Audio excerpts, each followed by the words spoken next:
ನಮಸ್ಕಾರ. ನೀವು ಕೇಳುತ್ತಿದ್ದೀರಿ ಪ್ರೇಮ್ ಅನ್ಮೋಲ್ ಹೋತಾ ಹೈವಾಣಿ. ನಾನು ನಿಮ್ಮ ಹೋಸ್ಟ್ ವಾಣಿ. ಕಳೆದ ರಾತ್ರಿ ಅಲ್ಕಾ ಮ್ಯಾಮ್ ಮಹಿಳಾ ಸಬಲೀಕರಣದ ಹೆಸರಿನಲ್ಲಿ ರಾಶೀಲ್ಗೆ ಮಾಡಿದ ಸಹಾಯವನ್ನು ಒಂದು ರಹಸ್ಯ ಮಿಷನ್ ಆಗಿ ಹೇಗೆ ಬದಲಿಸಿದರು ಎಂಬುದನ್ನು ಬಹಿರಂಗಪಡಿಸಿದರು. ಪ್ರಪಂಚದ ಪ್ರತಿಯೊಬ್ಬ ವ್ಯಕ್ತಿಯೂ ವಂಚಕನಲ್ಲ ಎಂದು ಮ್ಯಾಮ್ ಸೇಠ್ ಸುಧೀರ್ ಪಾಟ್ನಿಗೆ ಹೇಗೆ ಹೇಳಿದರು ಮತ್ತು ರಾಶೀಲ್ರನ್ನು ನಚಿಕೇತನ್ ಶಾಲೆಗೆ ಕಳುಹಿಸಿ ಆಕೆಯ ಉದ್ಯೋಗಕ್ಕೆ ಹೇಗೆ ವ್ಯವಸ್ಥೆ ಮಾಡಿದರು ಎಂಬುದನ್ನು ನೀವು ಕೇಳಲಿದ್ದೀರಿ. ಅಲ್ಕಾ ಮ್ಯಾಮ್ ಕಥೆ ಕೇಳಿದ ನಂತರ ನಾನು ಯೋಚಿಸುತ್ತಿದ್ದೇನೆ, ನಿಜವಾಗಿಯೂ ಅಲ್ಕಾ ಮ್ಯಾಮ್ ಅಂತಹ ಪರೋಪಕಾರಿ ವ್ಯಕ್ತಿಗಳು ಈ ಲೋಕದಲ್ಲಿ ಇರಲೇಬೇಕು. ಇವರಿಂದಲೇ ಈ ಪ್ರಪಂಚ ಬದುಕಲು ಯೋಗ್ಯವಾಗಿದೆ. ಆದರೆ ಈ ರಾತ್ರಿ ಕೇವಲ ಮ್ಯಾಮ್ ಅವರ ಹಿರಿಮೆಯ ಬಗ್ಗೆ ಮಾತ್ರವಲ್ಲ. ಮ್ಯಾಮ್ ನಿದ್ರಿಸಿದ ನಂತರ ರಾಶೀಲ್ ನನ್ನ ಕೋಣೆಗೆ ಬರುತ್ತಾಳೆ. ನನ್ನ ಆಳವಾದ ಅನುಮಾನಗಳನ್ನು ಬಗೆಹರಿಸಿಕೊಳ್ಳಲು ಇದು ಸರಿಯಾದ ಸಮಯ. ನೀವು ಕೇಳಲಿದ್ದೀರಿ, ರಾಶೀಲ್ ಹೇಳಿದ ಎರಡನೇ ದೊಡ್ಡ ಸುಳ್ಳು, ಆಕೆ ಲೇಖಕಿಯಲ್ಲ. ಅಲ್ಕಾ ಮ್ಯಾಮ್ ತಮ್ಮ ಉದಾರತೆಯಿಂದ ಪ್ರಕಾಶನ ಶುಲ್ಕ ಪಾವತಿಸಿ ರಾಶೀಲ್ನ ಕಾದಂಬರಿಯನ್ನು ಹೇಗೆ ಪ್ರಕಟಿಸಿದರು ಎಂಬ ಕಥೆ. ಮತ್ತು ಅತ್ಯಂತ ಮುಖ್ಯವಾದದ್ದು, ನನ್ನ ಲೈಂಗಿಕ ಕುತೂಹಲ. ನಾನು ರಾಶೀಲ್ರನ್ನು ಕೇಳಿದೆ, ನಮ್ಮಂತಹ ಯುವತಿಯರು ಮದುವೆಯಾಗದೆ ಜೀವನವನ್ನು ಕಳೆಯುವುದು ಸುಲಭವೇ ಎಂದು. ನನ್ನ ಅತ್ಯಂತ ವೈಯಕ್ತಿಕ ಅನುಭೂತಿಯನ್ನು ಹಂಚಿಕೊಂಡಾಗ ನನಗೆ ಅಪರೂಪಕ್ಕೆ ಶಾರೀರಿಕ ಸಂಬಂಧದ ಅಗತ್ಯವಿದೆ ಅನ್ನಿಸುತ್ತದೆ, ಆದರೆ ಅದು ಇಲ್ಲದಿದ್ದರೆ ನಾನು ಬದುಕಲಾರೆ ಎನ್ನುವಷ್ಟು ತೀವ್ರವಾಗಿರುವುದಿಲ್ಲ ಎಂದು ಹೇಳಿದಾಗ ರಾಶೀಲ್ನ ಉತ್ತರವೇನಿತ್ತು? ಈಗ ಮದುವೆಯಾಗಲು ಇಷ್ಟಪಡದ ರಾಶೀಲ್ ನನ್ನ ಸೆಕ್ಸ್ ಇಲ್ಲದ ಜೀವನದ ಸಂಘರ್ಷವನ್ನು ಬಗೆಹರಿಸಬಲ್ಲಳೆ? ಅಲ್ಕಾ ಮ್ಯಾಮ್ ಅವರ ರಹಸ್ಯಗಳು ಮತ್ತು ವಾಣಿಯ ಆಂತರಿಕ ಸತ್ಯ. ಪ್ರೇಮ್ ಅನ್ಮೋಲ್ ಹೋತಾ ಹೈವಾಣಿ ಯಲ್ಲಿ ನೀವು ಕೇಳಲಿದ್ದೀರಿ. ಎಪಿಸೋಡ್ 18, ರಹಸ್ಯ ಯೋಜನೆಯ ಬಯಲು ಮತ್ತು ಏಕಾಂತದಲ್ಲಿ ಲೈಂಗಿಕ ಕುತೂಹಲ. ಇಷ್ಟು ಮಾಹಿತಿ ತಿಳಿದ ನಂತರ ಮನ್ಪ್ರೀತ್ ಕಾಲ್ ಮಾಡುವುದು ಕೇವಲ ಒಂದು ಫಾರ್ಮಾಲಿಟಿ ಆಗಿ ಉಳಿಯಿತು. ಸೂಚನೆಯಂತೆ ಅವಳು ಎಲ್ಲವನ್ನೂ ಪೂರೈಸಿದ್ದಳು. ಮ್ಯಾಮ್ ರಾಶೀಲ್ ಕೇಳಿದಂತೆ 2 ತಿಂಗಳ ಅಡ್ವಾನ್ಸ್ ಪಡೆದು ಅವಳಿಗೆ ಒಂದು ಅನುಕೂಲಕರವಾದ ಕೋಣೆಯನ್ನು ನೀಡಿದ್ದೇನೆ ಎಂದು ಅವಳು ದೃಢಪಡಿಸಿದಳು. ಒಳ್ಳೆಯದು, ಅವಳಿಗೆ ಯಾವುದೇ ತೊಂದರೆಯಾಗದಂತೆ ವಿಶೇಷ ಗಮನ ಹರಿಸು. ನಾನು ಅವಳಿಗೆ ಪರಿಚಯವಿರುವವಳು ಎಂದು ಅಥವಾ ನಾನು ಆಕೆಯ ಬಗ್ಗೆ ಕಾಳಜಿ ವಹಿಸುತ್ತಿದ್ದೇನೆ ಎಂದು ಆಕೆಗೆ ತಿಳಿಯಬಾರದು ಎಂದು ಮ್ಯಾಮ್ ಹೇಳಿದರು. ತಾವು ಮಾಡಿದ ಸಹಾಯವನ್ನು ಪ್ರಚಾರ ಮಾಡಿಕೊಳ್ಳುವುದು ಅವರಿಗೆ ಇಷ್ಟವಿರಲಿಲ್ಲ. ಅಲ್ಕಾ ಮ್ಯಾಮ್ ಬಯಸಿದಂತೆ ಆ ದಿನ ಎಲ್ಲಾ ಕೆಲಸಗಳು ಸುಗಮವಾಗಿ ನಡೆದವು. ಆಫೀಸಿನಲ್ಲಿ ಒಂದು ದೊಡ್ಡ ಬಿಸಿನೆಸ್ ಡೀಲ್ ಮುಗಿಸಿದ ನಂತರ ಏಕಾಂತ ಸಿಕ್ಕಾಗ ಅವರಿಗೆ ಮತ್ತೆ ರಾಶೀಲ್ ನೆನಪಾಯಿತು.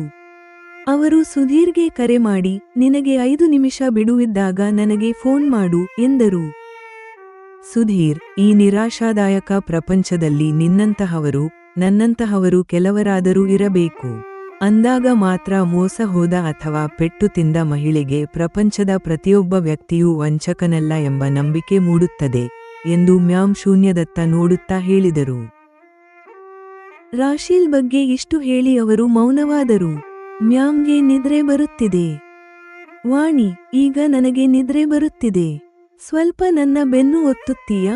ಆಫೀಸಿನಲ್ಲಿ ಕುಳಿತು ಕೆಲಸ ಮಾಡಿ ಇಂದು ಸ್ವಲ್ಪ ಬೆನ್ನು ನೋವು ಕಾಣಿಸಿಕೊಂಡಿದೆ ಎಂದರು. ನಾನು ಮೆಲ್ಲಗೆ ಅವರ ಬೆನ್ನು ಒತ್ತಲು ಶುರು ಮಾಡಿದೆ. ನಿಜವಾಗಿಯೂ ಅಲ್ಕಾ ಮ್ಯಾಮ್ ಅಂತಹ ಪರೋಪಕಾರಿ ವ್ಯಕ್ತಿಗಳು ಇರಲೇಬೇಕು ಎಂದು ಮನಸ್ಸಿನಲ್ಲಿ ಅಂದುಕೊಂಡೆ. ಸ್ವಲ್ಪ ಹೊತ್ತಿನಲ್ಲಿ ಮ್ಯಾಮ್ ನಿದ್ರಿಸಿದರು. ರಾಶೀಲ್ ನನ್ನ ಕೋಣೆಗೆ ಬಂದಳು. ಆಗ ಇನ್ನೂ ನನಗೆ ನಿದ್ರೆ ಹತ್ತಿರವಿರಲಿಲ್ಲ. ವಾಣಿ, ನನಗೆ ನಿದ್ರೆ ಬರುತ್ತಿಲ್ಲ. ಸ್ವಲ್ಪ ಹೊತ್ತು ಇಲ್ಲಿ ನಿನ್ನೊಂದಿಗೆ ಮಾತನಾಡಬಹುದೇ ಎಂದು ಕೇಳಿದಳು. ವಾಣಿ, ನಾನು ಲೇಖಕಿ ಎಂಬುದು ಸಂಪೂರ್ಣ ಸುಳ್ಳು. ಮ್ಯಾಮ್ ಬಳಿ ಕೆಲಸ ಪಡೆಯಲು ನಾನು ಆ ಸುಳ್ಳನ್ನು ಹೇಳಬೇಕಾಯಿತು. ನನ್ನ ಸುಳ್ಳನ್ನು ನಿಜ ಮಾಡಲು ನನ್ನ ಜೀವನದ ಸುತ್ತಲೇ ಕೆಲವು ಕಲ್ಪಿತ ಕಥೆಗಳನ್ನು ಹೆಣೆದು ಒಂದು ಕಾದಂಬರಿ ಬರೆದೆ.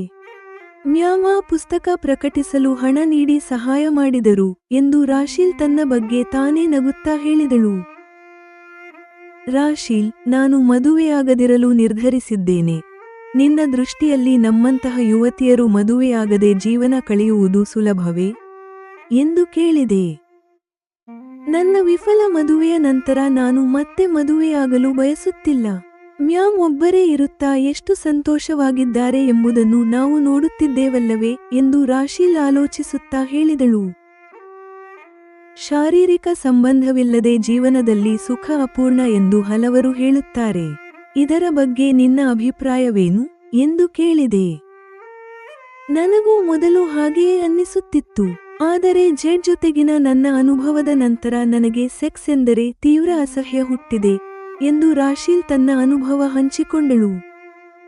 ರಾಶೀಲ್, ನನಗೆ ಆಗಾಗ ಅದರ ಅಗತ್ಯ ಅನ್ನಿಸುತ್ತದೆ, ಆದರೆ ಅದು ಇಲ್ಲದಿದ್ದರೆ ಇರಲಾರೆ ಎನ್ನುವಷ್ಟು ತೀವ್ರವಲ್ಲ. ಇಂತಹ ಸ್ಥಿತಿಯಲ್ಲಿ ಸೆಕ್ಸ್ ಇಲ್ಲದ ಜೀವನ ನನಗೆ ಸುಲಭವೇ ಎಂದು ನನ್ನ ವೈಯಕ್ತಿಕ ಅನುಭೂತಿಯನ್ನು ಮೊದಲ ಬಾರಿ ಹೊರಹಾಕಿದೆ. ಪ್ರಿಯ ಕೇಳುಗರೆ, ಇದರೊಂದಿಗೆ ಎಪಿಸೋಡ್ 18 ಮುಕ್ತಾಯವಾಗುತ್ತದೆ. ಅಲ್ಕಾ ಮ್ಯಾಮ್ ಅವರ ಸೇವಾ ಮನೋಭಾವ ಮತ್ತು ವಾಣಿ ರಾಶೀಲ್ ನಡುವಿನ ವೈಯಕ್ತಿಕ ಭಾವನೆಗಳ ಚರ್ಚೆ ಈ ಎಪಿಸೋಡ್ನಲ್ಲಿ ಪ್ರಮುಖವಾಗಿದೆ. ಮ್ಯಾಮ್ ಒಬ್ಬಂಟಿ ಜೀವನದ ಹಿಂದಿನ ರಹಸ್ಯವೇನು ಎಂಬುದು ಮುಂದಿನ ಎಪಿಸೋಡ್ನಲ್ಲಿ ತಿಳಿಯಲಿದೆ. ಎಪಿಸೋಡ್ 18 ಸಮಾಪ್ತ.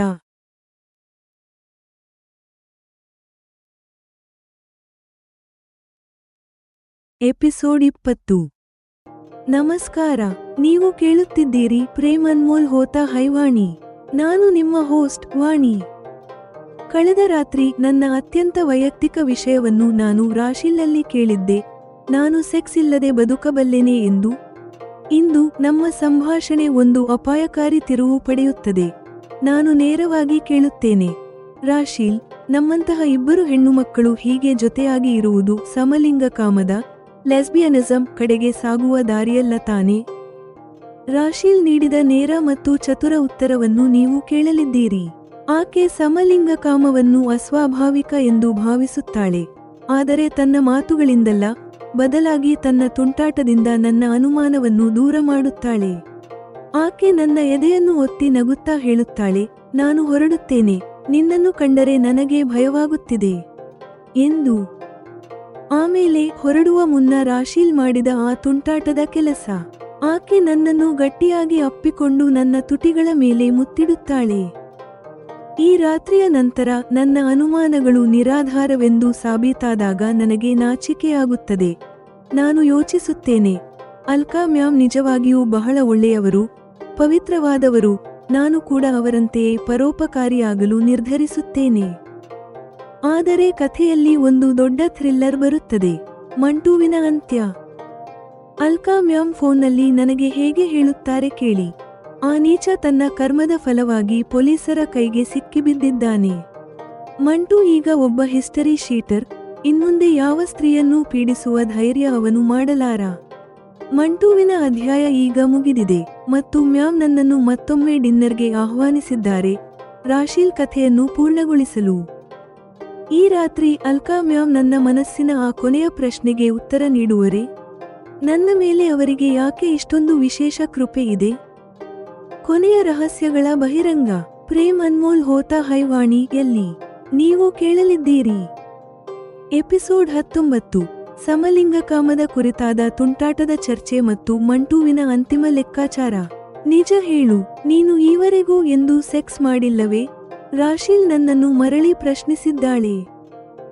ನನ್ನ ತಾಯಿ ಅವರಾದ ಕೆಲವೇ ತಿಂಗಳಲ್ಲಿ ನನ್ನ ಅಣ್ಣ ತೀರಿಹೋದದ್ದರಿಂದ ನಾನು ಎಷ್ಟು ದುಃಖಿತಳಾದೆ ಎಂದರೆ ನನ್ನ ಹಿಂದೆ ಬೀಳುತ್ತಿದ್ದ ಹುಡುಗರನ್ನು ಎಂದೂ ಲೆಕ್ಕಿಸಲಿಲ್ಲ. ಈಗ ಇದು ನನ್ನ ಕಾಯಂ ಅಭ್ಯಾಸವಾಗಿ ಬಿಟ್ಟಿದೆ. ಹೀಗೆ ನಾನು ಇಂದಿಗೂ ಒಬ್ಬ ಪವಿತ್ರ ಕನ್ಯೆ, ಇದು ನನ್ನ ಸತ್ಯ. ನೀನು 25-26 ವರ್ಷಗಳವರೆಗೆ ಸೆಕ್ಸ್ ಇಲ್ಲದೆ ಇದ್ದೀಯೆ ಎಂದರೆ ನಿನಗೆ ಅದರ ಅಭ್ಯಾಸವಾಗಿಲ್ಲ ಎಂದರ್ಥ. ಹಾಗಿರುವಾಗ ನಿನಗೆ ಮುಂದೆಯೂ ಹೀಗೆ ಮದುವೆಯಾಗದೆ ಜೀವನ ಕಳೆಯುವುದು ಸುಲಭವಾಗಬಹುದು ಎಂದು ರಾಶೀಲ್ ಅಭಿಪ್ರಾಯಪಟ್ಟಿದ್ದಾಳೆ. ವಾಣಿ, ಅದೆಲ್ಲವೂ ನನಗೆ ತುಂಬಾ ಭಯಾನಕವಾಗಿತ್ತು. ಒಬ್ಬ ಗಂಡಸನ್ನು ಆ ರೂಪದಲ್ಲಿ ಕಲ್ಪಿಸಿಕೊಳ್ಳುವುದೇ ನನಗೆ ಕಿರಿಕಿರಿ ಉಂಟುಮಾಡುತ್ತದೆ. ನನಗೆ ಮತ್ತೆ ಎಂದೂ ಆ ಇಚ್ಛೆ ಉಂಟಾಗುತ್ತದೆ ಎಂದು ನನಗನ್ನಿಸುವುದಿಲ್ಲ ಎಂದು ರಾಶೀಲ್ ತನ್ನ ಅಸಹ್ಯವನ್ನು ವ್ಯಕ್ತಪಡಿಸಿದ್ದಾಳೆ. ರಾಶೀಲ್ ತಕ್ಷಣ ಎಚ್ಚೆತ್ತುಕೊಂಡಳು. ಯಾಕಿಲ್ಲ, ಮ್ಯಾಮ್ ನನ್ನನ್ನು ಆಕರ್ಷಿಸಿದ್ದಾರೆ, ನೀನು ಕೂಡ ಆಕರ್ಷಿಸಿದ್ದೀಯೇ. ನಾನು ಈಗ ಹೆಣ್ಣುಮಕ್ಕಳ ನಡುವೆಯೇ ಸಹಜವಾಗಿರುತ್ತೇನೆ. ಆದರೆ ವಾಣಿ, ನಾನು ಸಮಲಿಂಗ ಕಾಮವನ್ನು ಅಸ್ವಾಭಾವಿಕ ಎಂದು ಭಾವಿಸುತ್ತೇನೆ. ಆದ್ದರಿಂದ ನಾನು ಹೆಣ್ಣುಮಕ್ಕಳ ನಡುವೆ ಇದ್ದರೂ ಎಂದೂ ಲೆಸ್ಬಿಯನ್ ಆಗುವುದಿಲ್ಲ. ನಂತರ ಅವಳು ನಗುತ್ತಾ ಹೇಳಿದಳು, ಒಂದು ವೇಳೆ ನಿನ್ನ ಮನಸ್ಸಿನಲ್ಲಿ ನನ್ನ ಬಗ್ಗೆ ಅಂತಹ ಭಯವಿದ್ದರೆ ಅದನ್ನು ತೆಗೆದುಹಾಕು ಎನ್ನುತ್ತಾ ಅವಳು ತುಂಟಾಟದಿಂದ ನನ್ನ ಎದೆಯನ್ನು ಒತ್ತಿದ್ದಾಳೆ. ರಾಶೀಲ್ ನನ್ನ ಕಳ್ಳತನವನ್ನು ಹಿಡಿದಂತಾಯಿತು. ಅವಳ ಈ ಕೃತ್ಯ ನನ್ನ ಭಾವನೆಗಳನ್ನು ಮರೆಮಾಚಲು ಒಂದು ನೆಪವಾಯಿತು. ರಾಶೀಲ್, ನೀನು ಎಷ್ಟು ನಿರ್ದಯಿ, ನನಗೆ ನೋವಾಗುತ್ತಿದೆ ಎಂದು ನೋವಿನ ನಾಟಕವಾಡುತ್ತಾ ಪ್ರತಿರೋಧಿಸಿದೆ. ನಾನು ತಪ್ಪಿಸಿಕೊಳ್ಳುವ ಮೊದಲೇ ಅವಳು ನನ್ನನ್ನು ಗಟ್ಟಿಯಾಗಿ ಹಿಡಿದು ತನ್ನ ತುಟಿಗಳನ್ನು ನನ್ನ ತುಟಿಗಳ ಮೇಲಿಟ್ಟು ಮುತ್ತಿಟ್ಟಿದ್ದಾಳೆ.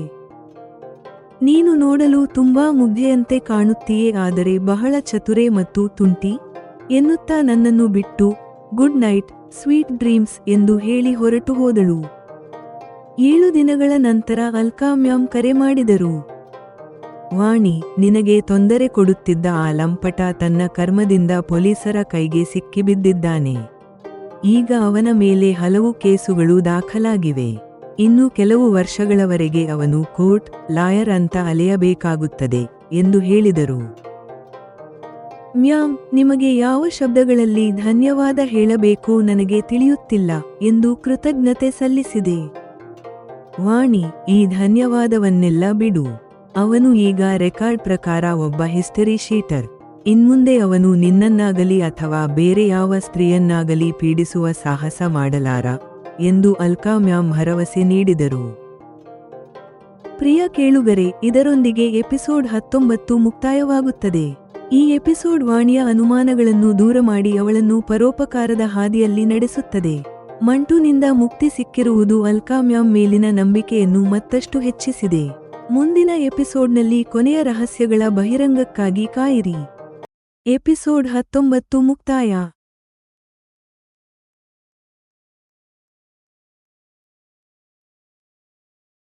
ಎಪಿಸೋಡ್ 20. ನಮಸ್ಕಾರ, ನೀವು ಕೇಳುತ್ತಿದ್ದೀರಿ ಪ್ರೇಮ್ ಅನ್ಮೋಲ್ ಹೋತಾ ಹೈ ವಾಣಿ. ನಾನು ನಿಮ್ಮ ಹೋಸ್ಟ್ ವಾಣಿ. ಮಂಟುವಿನ ಸಮಸ್ಯೆ ಬಗೆಹರಿದಿದೆ, ಆದರೆ ಇಂದು ಆ ಕೆಟ್ಟ ಮನುಷ್ಯನ ಬಗ್ಗೆ ಮಾತನಾಡಿ ಸಮಯ ವ್ಯರ್ಥ ಮಾಡಲು ನಾನು ಬಯಸುವುದಿಲ್ಲ. ನನ್ನ ಕುತೂಹಲ ಈಗ ಕೇವಲ ಒಂದು ವಿಷಯದ ಮೇಲೆ ನಿಂತಿದೆ, ರಾಶೀಲ್ನ ಅರೆಬರೆ ಕಥೆ. ಅಲ್ಕಾ ಮ್ಯಾಮ್ ನೀಡಿದ ಪ್ರಶಂಸೆಯನ್ನು ನೀವು ಕೇಳಲಿದ್ದೀರಿ. ನೀವು ಯಾವಾಗಲೂ ಒಳ್ಳೆಯದನ್ನು ಸ್ವೀಕರಿಸುವ ತವಕದಲ್ಲಿರುತ್ತೀರಿ.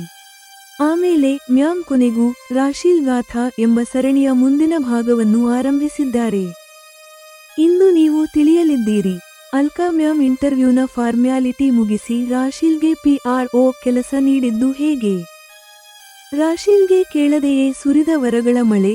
ಮ್ಯಾಮ್ ಆಕೆಗೆ 40,000 ರೂಪಾಯಿ ಸಂಬಳದ ಅಡ್ವಾನ್ಸ್ ನೀಡಿ ತಕ್ಷಣ ಬ್ಯಾಂಕ್ ಖಾತೆ ತೆರೆಯಲು ಸಹಾಯ ಮಾಡಿದರು. ರಾಶೀಲ್ ಆಶ್ಚರ್ಯ. ಜ್ಯುವೆಲ್ಲರಿ ಶಾಪ್ ಸೇಠ್ಜಿ ಬಡ್ಡಿ ಇಲ್ಲದೆ ಬಳೆಗಳನ್ನು ಏಕೆ ಹಿಂತಿರುಗಿಸಿದರು. ರಾಶೀಲ್ ಮೆಲ್ಲಗೆ ಅಂದುಕೊಂಡಳು, ಈ ಪ್ರಪಂಚ ನಿಜವಾಗಿಯೂ ಇಷ್ಟು ಒಳ್ಳೆಯದಾಗಿದೆಯೇ. ಅಲ್ಕಾ ಮ್ಯಾಮ್ ನೀಡಿದ ಗ್ಯಾರಂಟಿ ಮೇಲೆ ರಾಶೀಲ್ಗೆ ಸ್ಕೂಟಿ ಸಿಕ್ಕಿದ್ದು ಹೇಗೆ. ಇದರಿಂದ ಆಕೆಗೆ ಆಫೀಸ್ ಮತ್ತು ಗುರುದ್ವಾರಕ್ಕೆ ಹೋಗುವುದು ಹೇಗೆ ಸುಲಭವಾಯಿತು. ಮ್ಯಾಮ್ ಸಮಾಧಾನದಿಂದ ರಾಶೀಲ್ಗೆ ತಮ್ಮ ಆಫೀಸ್ನಿಂದ ಹಿಡಿದು ತಮ್ಮ ಬೆಡ್ರೂಮ್ವರೆಗೆ ಸ್ಥಾನ ನೀಡಿದರು ಮತ್ತು ಆಕೆಯನ್ನು ದಕ್ಷ ಪ್ರೊಫೆಷನಲ್ ಮಾಡಲು ಆನ್ಲೈನ್ ಕೋರ್ಸ್ನ ಲಿಂಕ್ ಕೂಡ ನೀಡಿದರು. ಒಂದು ನೊಂದ ಹುಡುಗಿಗೆ ಅಲ್ಕಾ ಮ್ಯಾಮ್ ಅಂತಹ ಯಶಸ್ವಿ ನಾಯಕಿಯ ಸಾಮೀಪ್ಯ ಸಿಕ್ಕಾಗ ಆಕೆ ಹೇಗೆ ಹೊಸ ಆರಂಭದ ಕಡೆಗೆ ಸಾಗಿದಳು ಎಂಬ ಕಥೆ ಇಲ್ಲಿದೆ. ಒಂದು ಆದರ್ಶವಾಗುವ ಕಥೆ. ಪ್ರೇಮ್ ಅನ್ಮೋಲ್ ಹೋತಾ ಹೈ ವಾಣಿ ಯಲ್ಲಿ ನೀವು ಕೇಳಲಿದ್ದೀರಿ. ಎಪಿಸೋಡ್ 20. ತಿರುಗು ಪ್ರವಾಹ ಮತ್ತು ರಾಶೀಲ್ನ ಪುನರ್ಜನ್ಮ. ಮಂಟು ಮಾಡಿದ ಕೆಲಸಗಳು ಅಥವಾ ಅವನ ವಿರುದ್ಧದ ಕ್ರಮಗಳ ಬಗ್ಗೆ ತಿಳಿಯಲು ನನಗೆ ಸ್ವಲ್ಪವೂ ಆಸಕ್ತಿಯಿಲ್ಲ. ರಾಶೀಲ್ನ ಅರೆಬರೆ ಉಳಿದ ಕಥೆಯನ್ನು ತಿಳಿಯುವ ಆತುರ ನನಗಿದೆ. ಸರಿ ಮ್ಯಾಮ್, ನಾನು ಇಂದು ರಾತ್ರಿ ನಿಮ್ಮ ಮನೆಗೆ ಬರುತ್ತೇನೆ. ನಾನು ಸಮ್ಮತಿಸಿದೆ. ನಾನು ಬೆಳಗ್ಗೆ ಅಂಗಡಿಗೆ ಹೋಗಿದ್ದೆ. ಗಿರಾಕಿ ಇರಲಿಲ್ಲ, ಹಾಗಾಗಿ ಸ್ವಲ್ಪ ಹೊತ್ತು ಮಲಗಲು ಮನೆಗೆ ಬಂದಿದ್ದೇನೆ. ಈಗ ಚಹಾ ಕುಡಿದ ಮೇಲೆ ಮತ್ತೆ ಹೋಗುತ್ತೇನೆ. ನೀನು ಕೈಮುಖ ತೊಳೆದುಕೊಂಡು ಬಾ, ಅಷ್ಟರಲ್ಲಿ ನಾನು ಚಹಾ ಮಾಡುತ್ತೇನೆ ಎಂದು ಅಪ್ಪ ಹೇಳಿದರು. ಮಂಟು ಅದೇ ಎರಡರ್ಥದ ಸಂಭಾಷಣೆಯನ್ನು ಮಹಿಳಾ ಇನ್ಸ್ಪೆಕ್ಟರ್ ಮುಂದೆಯೂ ಪುನರಾವರ್ತಿಸಿದ್ದ. ಮ್ಯಾಮ್ ಅವರ ಗ್ರಾಮಫೋನ್ ಸೂಜಿ ಮಂಟು ಎಂಬ ಹಳೆಯ ರೆಕಾರ್ಡ್ ಮೇಲೆ ಬಂದು ನಿಂತಿದೆ. ನಾನು ಅದರಿಂದ ಮುಂದೆ ಹೋಗಲು ಬಯಸುತ್ತೇನೆ. ಮ್ಯಾಮ್ ಬಿಡಿ, ಆ ಕೆಟ್ಟ ಮನುಷ್ಯನ ಬಗ್ಗೆ ಮಾತನಾಡಿ ಯಾಕೆ ಸಮಯ ವ್ಯರ್ಥ ಮಾಡುವುದು. ರಾಶೀಲ್ ನಿಮ್ಮ ಇಂಡಸ್ಟ್ರಿಯಲ್ಲಿ ಜವಾಬ್ದಾರಿ ವಹಿಸಿಕೊಂಡ ಮೇಲೆ ಅವಳ ಜೀವನದಲ್ಲಿ ಬದಲಾವಣೆ ಹೇಗೆ ಶುರುವಾಯಿತು ಎಂದು ಹೇಳಿ ಎಂದು ನಾನು ಕೇಳಿದೆ. ವಾಣಿ, ನಿನ್ನ ಈ ಗುಣ ನನ್ನನ್ನು ನಿನ್ನ ಅಭಿಮಾನಿಯನ್ನಾಗಿ ಮಾಡುತ್ತದೆ. ನೀನು ಯಾವಾಗಲೂ ಒಳ್ಳೆಯದನ್ನು ಸ್ವೀಕರಿಸುವ ತವಕದಲ್ಲಿರುತ್ತೀಯ. ನಿನ್ನ ಬುದ್ಧಿ ಎಂಬ ಜರಡಿಯಲ್ಲಿ ಕೆಟ್ಟದ್ದನ್ನು ಸೋಸಿ ಬೇಗನೆ ಬೇರ್ಪಡಿಸುತ್ತೀಯ. ಮ್ಯಾಮ್ ಪ್ರಶಂಸಿಸಿದರು. ಅವರು ನನ್ನ ಕೈ ಹಿಡಿದು ರಾಶೀಲ್ನ ಕಥೆಯ ಮುಂದಿನ ಭಾಗ ಆರಂಭಿಸಿದರು. ದೃಶ್ಯ ಬದಲಾವಣೆ. ಇಂಟರ್ವ್ಯೂ ನೆಪದಲ್ಲಿ ಮ್ಯಾಮ್ ಕೇಳಿದ್ದೆಲ್ಲವೂ ಕೇವಲ ಒಂದು ಫಾರ್ಮ್ಯಾಲಿಟಿ ಅಷ್ಟೇ. ರಾಶೀಲ್ ಹೇಳಿದ ಕೆಲವು ಸುಳ್ಳು ಮತ್ತು ಸತ್ಯದಿಂದ ಮ್ಯಾಮ್ಗೆ ಆಕೆ ಜಲಂಧರ್ನಿಂದ ಓಡಿ ಬಂದು ಜೆಡ್ ಎಂಬುವವನ ಜೊತೆ ಮದುವೆಯಾಗಿದ್ದಳೆಂದು ತಿಳಿಯಿತು. 1 ವರ್ಷದ ನಂತರ ಅವಳಿಂದ ತಪ್ಪಿಸಿಕೊಂಡು ಇಲ್ಲಿಗೆ ಬಂದಿದ್ದಾಳೆ. ರಾಶೀಲ್ನ ಪರಿಸ್ಥಿತಿ ನೋಡಿ ಮ್ಯಾಮ್ಗೆ ತುಂಬಾ ಕನಿಕರ ಉಂಟಾಯಿತು. ರಾಶೀಲ್, ನೀನು ಈ ನಗರಕ್ಕೆ ಹೊಸಬಳು. ನಿನ್ನ ಅನುಕೂಲಕ್ಕಾಗಿ ನಾನು ನಿನಗೆ 40,000 ರೂಪಾಯಿ ಅಡ್ವಾನ್ಸ್ ಸಂಬಳ ನೀಡುತ್ತಿದ್ದೇನೆ. ಇದು ಮ್ಯಾಮ್ ರಾಶೀಲ್ಗೆ ನೀಡಿದ ಮೊದಲ ನೇರ ಸಹಾಯ. ರಾಶೀಲ್ಗೆ ಕೇಳದೆಯೇ ಮುತ್ತುಗಳ ಮಳೆ ಸುರಿದಂತಾಯಿತು. ನಿಮ್ಮ ಈ ಉದಾರತೆಗೆ ನಾನು ಚಿರಋಣಿ ಎಂದು ರಾಶೀಲ್ ಕೃತಜ್ಞತೆ ಸಲ್ಲಿಸಿದಳು. ಆ ದಿನವೇ PRO ಹುದ್ದೆಯ ನೇಮಕಾತಿ ಪತ್ರ, ಬ್ಯಾಂಕ್ ಖಾತೆ ಮತ್ತು ಸಂಬಳದ ಅಡ್ವಾನ್ಸ್ ಎಲ್ಲವೂ ಸಿಕ್ಕಿತು. ಮರುದಿನ ರಾಶೀಲ್ ಗುರುದ್ವಾರಕ್ಕೆ ಹೋಗಿ ಪ್ರಾರ್ಥಿಸಿದಳು. ಆಮೇಲೆ ಜ್ಯುವೆಲ್ಲರಿ ಶಾಪ್ಗೆ ಹೋಗಿ ತನ್ನ ಬಳೆಗಳನ್ನು ಬಿಡಿಸಿಕೊಂಡಳು. ಇಷ್ಟು ಕಡಿಮೆ ಸಮಯಕ್ಕೆ ನಾನು ನಿನಗೆ ಯಾವುದೇ ಬಡ್ಡಿ ಹಾಕುತ್ತಿಲ್ಲ ಎಂದು ಸೇಠ್ ಜಿ ಹೇಳಿದರು. ಈ ಪ್ರಪಂಚ ನಿಜವಾಗಿಯೂ ಇಷ್ಟು ಒಳ್ಳೆಯದಾಗಿದೆಯೇ? ರಾಶೀಲ್ ಬೆರಗಾಗಿ ಅಂದುಕೊಂಡಳು. ನಿನ್ನಲ್ಲಿ ಪ್ರತಿಭೆ ಇದೆ ಎಂದು ನಾನು ಕಂಡಿದ್ದೇನೆ. ಸ್ವಲ್ಪ ದಿನಗಳ ಪರಿಶ್ರಮದಿಂದ ನೀನು ದಕ್ಷ ಪ್ರೊಫೆಷನಲ್ ಆಗುತ್ತೀಯಾ ಎಂದು ಮ್ಯಾಮ್ ಆಕೆಯನ್ನು ಹುರಿದುಂಬಿಸಿ ಆನ್ಲೈನ್ ಕೋರ್ಸ್ನ ಲಿಂಕ್ ಕಳುಹಿಸಿದರು. ಪ್ರಿಯ ಕೇಳುಗರೆ, ಇದರೊಂದಿಗೆ ಎಪಿಸೋಡ್ 20 ಮುಕ್ತಾಯವಾಗುತ್ತದೆ. ಈ ಎಪಿಸೋಡ್ ರಾಶೀಲ್ ತನ್ನ ಹಳೆಯ ನೋವುಗಳನ್ನು ಮರೆತು ಅಲ್ಕಾ ಮ್ಯಾಮ್ ಅವರ ಮಾರ್ಗದರ್ಶನದಲ್ಲಿ ಒಬ್ಬ ಸ್ವತಂತ್ರ ಮಹಿಳೆಯಾಗಿ ಹೇಗೆ ಮರುಜನ್ಮ ಪಡೆದಳು ಎಂಬುದನ್ನು ತೋರಿಸುತ್ತದೆ. ರಾಶೀಲ್ನ ಕಥೆ ಈಗ ಪೂರ್ಣಗೊಂಡಿದೆ. ಈಗ ಉಳಿದಿರುವ ಒಂದೇ ಒಂದು ರಹಸ್ಯವೆಂದರೆ ಅಲ್ಕಾ ಮ್ಯಾಮ್ ಏಕೆ ಮದುವೆಯಾಗಲಿಲ್ಲ ಮತ್ತು ವಾಣಿಯ ಮೇಲೆ ಅವರಿಗೇಕೆ ಅಷ್ಟು ವಿಶೇಷ ಪ್ರೀತಿ. ಮುಂದಿನ ಭಾಗದಲ್ಲಿ ಉತ್ತರ ತಿಳಿಯೋಣ. ಎಪಿಸೋಡ್ 20 ಮುಕ್ತಾಯ.